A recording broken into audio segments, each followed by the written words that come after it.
It is no secret that roller coasters are my passion in life. So for this video, I'm going to be breaking down for you guys my top 15 roller coasters that I have ridden as of March 2025. So I just thought going into this year, the year's starting, we went to Carowinds opening day, Busch Gardens, King's Dominion will be opening up next week. So wanted to put out my top coasters as of right now because this summer and into the fall, I'm going to be going to so many new parks. So my top roller coaster list will not look the same by the end of the year. So I wanted to just do this now so I could see how much it changes throughout the year. And so let's get started. With number 15, I have El Toro at Six Flags Great Adventure. This is an Intamin prefabricated wooden roller coaster, and man, this thing is awesome. It packs a punch in the first half. The first drop in the back row is one of the best drops I've ever been on, and those two camelbacks deliver some insane ejector airtime. My only problem with this ride is the middle portion. It seems to just kind of maneuver around a few twists and turns kind of slowly. There's a little airtime hill in the middle that doesn't really provide anything. Once you twist out of that into the rolling thunder hill, then it gets back to being good and intense and filled with airtime. But that's my only gripe with this ride. Other than that, it's a fantastic coaster. At number 14, we have Top Thrill 2 at Cedar Point. While this ride was only open for 8 days so far in the 2024 season, this was such a shocker to me. You know, going into it, I really just thought it was going to be a beefed up Pantheon with the old Top Thrill top hat, you know. It's the same top hat as before with Top Thrill Dragster. But no, this is a really, really good coaster. The backwards launch is so much better than I thought. Going up the spike, you get a good load of floater airtime. And going over the top hat, you get some awesome ejector, because that train just flies over the top. So Top Thrill 2, hopefully it's got a much better year this year. Gonna be going out to Cedar Point a bunch to ride this ride. So yeah, Top Thrill 2 comes in at number 14.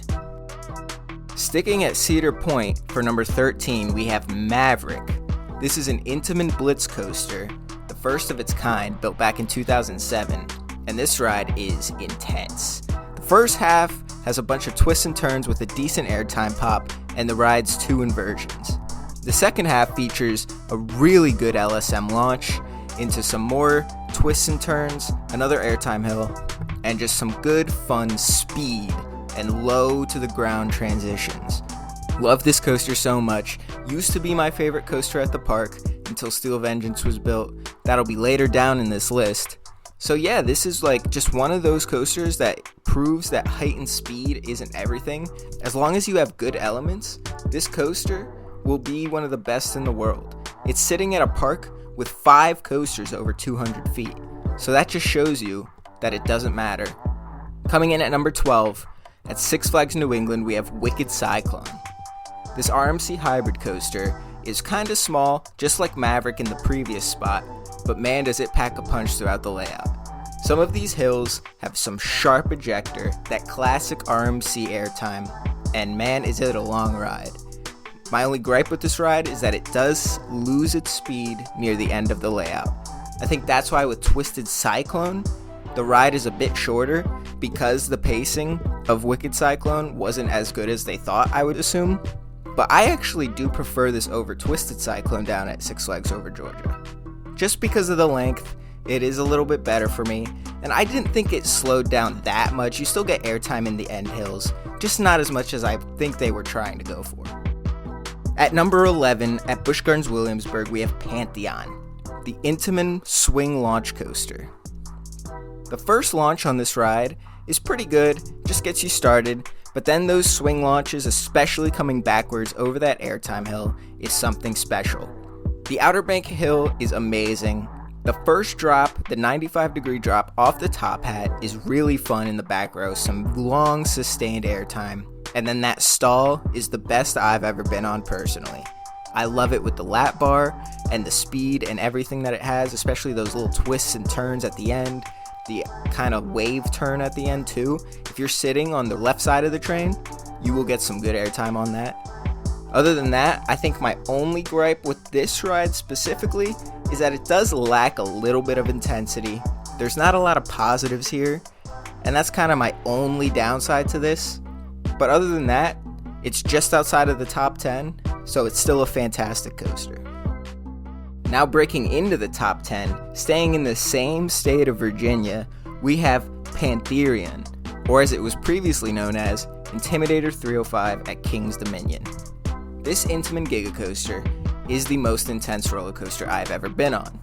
It has some good airtime, especially that first airtime hill coming back through the main lift, and the twists and turns on this are some of the most whippy and rapid transitions I've ever experienced. Some of the problems I have with this is that I feel like the layout is a bit repetitive. Obviously the trim break in the middle of the ride isn't great. It's needed, but it still does kind of kill the momentum, and I'm not a fan of the trains. Other than that, this ride is really, really good. It's kind of one of those rides where you either love it or you hate it. I know a lot of general public people don't really like this ride, but coaster enthusiasts like me absolutely love this coaster, so that's why it comes in at number 10. At number 9, we're back with the RMCs with Wind Chaser at Kentucky Kingdom, or as it was formerly known as, Storm Chaser. This RMC hybrid coaster has some of the strongest airtime I've ever experienced. That first camelback, and then some of the camelbacks near the end, are just bonkers with how strong the ejector airtime is.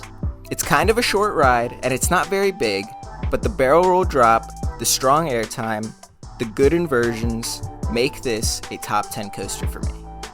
Coming in at number 8, we have Skyrush at Hershey Park. For a very long time, this was my number 1 coaster until I got on Steel Vengeance. The insane airtime on this ride is so freeing and so amazing, especially when it had its old restraints. Even though they weren't very comfortable, they were so open that it felt like it was unsafe. Now obviously it is, and it never was unsafe, but that's what it felt like. It felt like you were gonna fly out of the seat, and that first drop is the best first drop I have ever experienced. My only issues with this coaster is the length and the pacing. Near the end, the ride does kind of die out. Other than that, this is one of my favorite coasters ever built. It's the coaster that really got me into roller coasters. I would not be a coaster enthusiast if it wasn't for Skyrush. Coming in at number 7, we have Shivering Timbers at Michigan's Adventure. This CCI wooden coaster is a behemoth. It sprawls the length of the parking lot and is just a sea of airtime hills. The airtime on it is great too. Pretty much every hill hits. There are a few that are weaker than others, but there's no duds on this ride, and it's a long ride. Not to mention the fact that at the end, you get some good laterals on the helix that enter the brake run. So this ride has it all. It's not just airtime. It does have lateral forces, it has positive forces, it has a lot. The only thing I would say is that it's not the smoothest, and I did kind of jam my foot when I was riding this, so my last ride of the day wasn't great, but other than that, this is just a top tier coaster just outside of the top 5. At number 6, we have Twisted Timbers at King's Dominion. This RMC is specifically engineered towards airtime. It is all airtime all over the place. Even the inversions have airtime. The barrel roll drop just throws you out of your seat, especially in the back row. And then all of the airtime hills on this ride hit. The first 3 are amazing. That trick track double up is awesome, and that demented outward curve under the airtime hill is just ridiculous. One of the most fast-paced coasters too, especially in the summer. I've been lucky that I've been going to King's Dominion, and a lot of my trips are 95 degrees plus, and that thing hauls when it's hot out. Now entering the top 5, so these are going to be some really elite coasters. Number 5, Wildcat's Revenge at Hershey Park. This RMC hybrid coaster is something that Hershey desperately needed, not in terms of rounding out their lineup, but in terms of making them a premier amusement park. They had a great top 5 before this, with Skyrush, Candemonium, Fahrenheit, Storm Runner, and then I usually put Lightning Racer in there. But now you have Wildcat's Revenge in there, you have two of the most elite coasters that I've ever been on, two of my top 10 coasters. So this park was really put on the map by Wildcat's Revenge, in my opinion.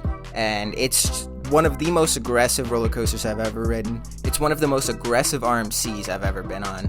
It is just loaded with airtime, and it has lateral forces, it has positive forces. This is one of the most well-rounded RMCs, and that's why I have it so high.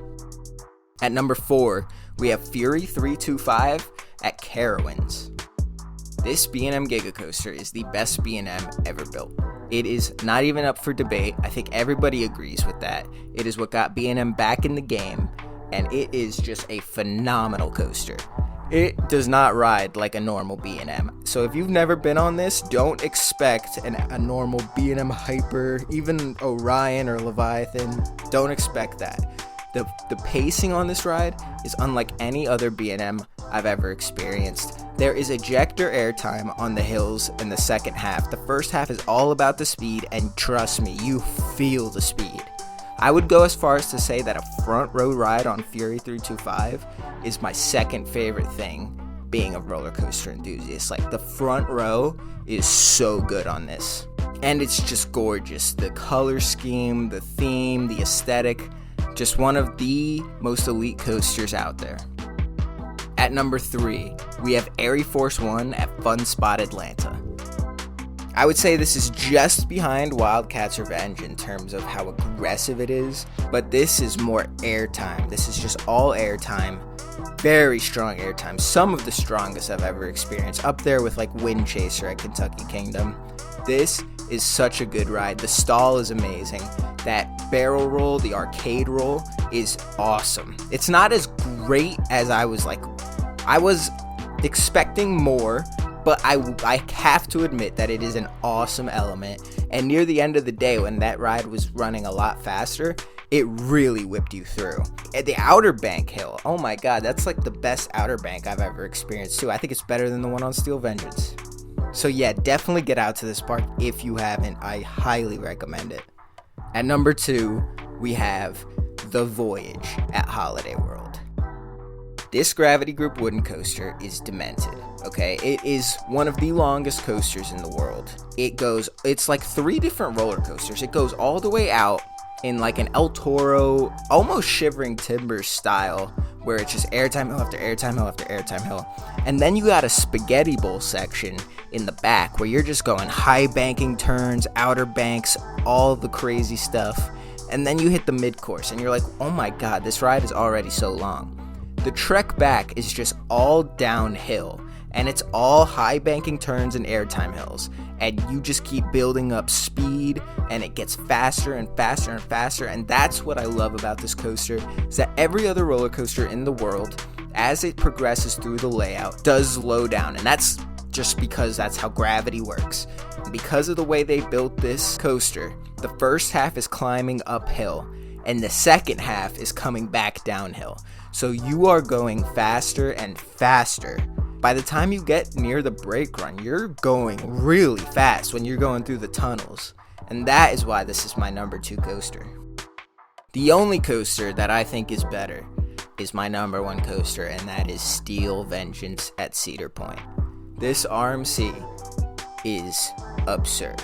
It is one of the longest coasters in the world. It's one of the longest experiences I've ever experienced on a roller coaster. It is airtime galore. Every hill hits, no duds. There are elements on this ride that aren't the best, like I said. I do think the Outer Bank on Airy Force is better. I think the little flip stall is kind of, not great in terms of a stall because it's so quick.